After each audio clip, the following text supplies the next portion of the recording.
Kaleshwaram commission ముందు ఇంజనీర్లు, మాజీ ఇంజనీర్లు విచారణకు హాజరయ్యారు.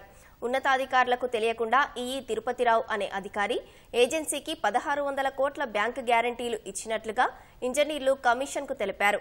బ్యాంకు గ్యారంటీలు ఏజెన్సీలకు ఇచ్చే ముందు అండర్ టేకింగ్ ఏజెన్సీల నుంచి ఏమైనా తీసుకున్నారా అని ఇంజనీర్లను కమిషన్ ప్రశ్నించింది.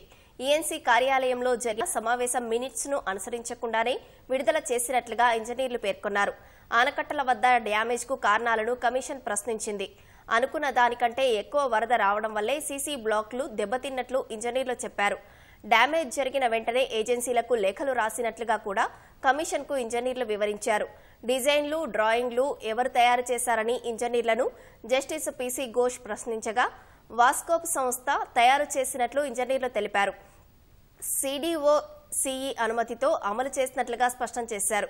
నిర్మాణానికి ముందు సెట్ల వద్ద ఏమైనా పరీక్షలు నిర్వహించారా అని కూడా కమిషన్ ప్రశ్నించగా ఎన్ఐటి వరంగల్ ఆధ్వర్యంలో పలు పరీక్షలు జరిగినట్లు ఇంజనీర్లు కమిషన్కు వివరించారు.